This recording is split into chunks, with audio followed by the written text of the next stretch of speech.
Oke, selamat datang. Kali ini kita akan membongkar salah satu konsep paling fundamental di dunia data.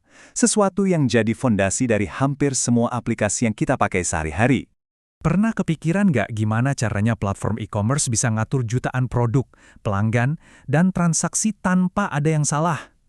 Atau gimana sistem universitas bisa melacak ribuan mahasiswa dan ratusan mata kuliah sekaligus dengan rapi? Jawabannya, itu bukan sihir, tapi perencanaan yang super matang. Persis kayak mau bangun gedung, dunia digital juga butuh cetak biru yang solid sebelum satu baris kode pun ditulis. Nah, inilah dia cetak biru yang mau kita bongkar bareng-bareng.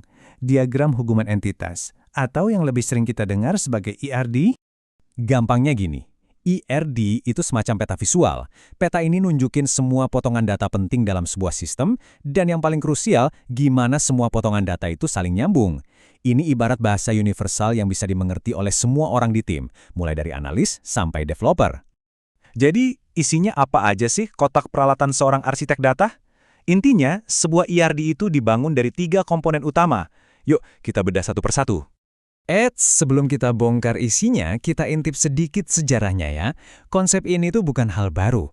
Di tahun 60-an, Charles Beckman udah bikin diagram data pertama.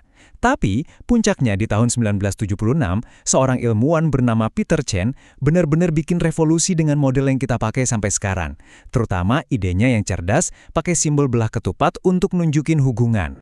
Komponen pertama, dan yang paling dasar, itu adalah entitas. Anggap aja ini sebagai kata benda dalam bahasa data kita. Entitas itu objek utama yang informasinya pengen kita simpan. Di dalam diagram, kita menggambarkannya pakai sebuah persegi panjang. Entitas itu bisa apa aja loh. Bisa orang, kayak mahasiswa atau pegawai. Bisa juga benda seperti buku, tempat kayak lokasi, atau bahkan kejadian abstrak seperti penjualan. Intinya, kalau kita perlu menyimpan informasi tentang sesuatu, nah, itu dia sebuah entitas. Oke, berikutnya, kalau entitas itu kata benda, maka atribut ini adalah kata sifatnya. Atribut adalah detail-detail yang mendeskripsikan setiap entitas. Nah, setiap atribut ini kita gambar dalam bentuk oval yang nyambung ke entitasnya. Nah, bagian ini seru banget. Atribut itu ada 2 jenis utama. Ada deskriptor, kayak nama atau warna, yang sifatnya cuma informasi tambahan aja. Tapi, ada juga yang namanya identifier atau kunci. Nah, ini yang super-duper penting. Ini adalah atribut unik, misalnya NIM untuk mahasiswa, yang mastiin nggak ada 2 data yang sama persis. Makanya di diagram, kita kasih tanda garis bawah. Dan komponen ketiga yang menyatukan semuanya adalah hubungan. Ini dia si belak ketupat yang diperkenalkan oleh Peter Chen. Hubungan inilah yang menjelaskan gimana entitas-entitas kita saling berinteraksi. Jadi, poin kuncinya begini. Kalau entitas itu kata benda dan atribut itu kata sifat, maka hubungan itu adalah kata kerjanya. Dia yang ngasih aksi dan konteks. Contohnya, mahasiswa entitas, mengambil hubungan, sebuah mata kuliah entitas lain. Simpel kan? Oke, cukup teorinya. Cara paling gampang buat ngerti itu ya dengan langsung coba bikin sendiri. Yuk, sekarang kita rakit ketiga komponen tadi jadi satu diagram utuh pakai notasi Chen. Ini contekan singkatnya ya, persegi panjang untuk entitas, oval untuk atribut.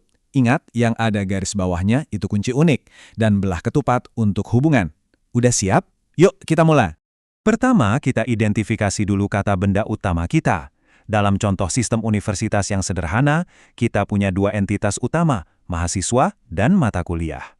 Kita gambar dulu masing-masing dalam sebuah persegi panjang. Langkah kedua, kita tambahin atribut alias kata sifatnya. Untuk mahasiswa, kita butuh detail kayak nama, alamat, dan yang terpenting, NIM sebagai kunci uniknya. Begitu juga untuk mata kuliah, kita perlu nama mata kuliah dan kode _MK sebagai kuncinya. Terakhir, kita sambungin pakai kata kerja. Mahasiswa itu ngapain sama mata kuliah? Mereka mengambil. Nah, hubungan mengambil inilah yang kita wakilin dengan simbol belah ketupat yang nyambungin keduanya. Dengan begini, kerangka dasarnya udah jadi. Tapi, tunggu dulu. Ada satu detail penting lagi, aturan mainnya. Ini namanya kardinalitas. Misalnya, satu rektor cuma bisa mimpin satu universitas kan? Nah, itu hubungan 1 ke 1. Terus, satu departemen bisa punya banyak pegawai? Tentu. Itu 1 ke banyak. Nah, kalau kasus kita, banyak mahasiswa bisa ngambil banyak mata kuliah. Dan sebaliknya, ini adalah hubungan banyak ke banyak. Nah, untuk menyempurnakan cetak biru kita tambahkan aturan main tadi.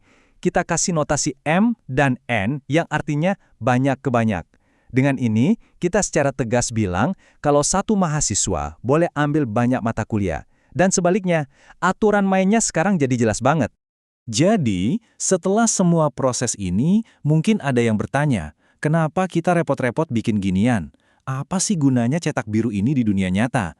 Jawabannya ada pada tujuan strategisnya. Pertama, ini adalah kerangka logis. IRD memaksa kita buat mikir jernih soal struktur data sebelum terlanjur nulis kode yang salah. Kedua, ini jadi dokumentasi hidup. Peta yang bisa dipakai siapa aja di tim buat ngerti cara kerja sistem. Ketiga, ini bantu kita ngehindarin data yang double-double. Dan yang paling penting, ini memastikan bahwa apa yang kita bangun itu beneran sesuai dengan apa yang dibutuhkan. Jadi, IRD itu bukan cuma sekumpulan kotak dan garis ya. Ini adalah langkah pertama untuk mengubah ide jadi kenyataan yang terstruktur. Ini adalah alat bantu kita untuk berpikir jernih. Nah, pertanyaan terakhir buat Anda, dengan alat ini di tangan, sistem apa yang ingin Anda bangun? Terima kasih sudah menyimak.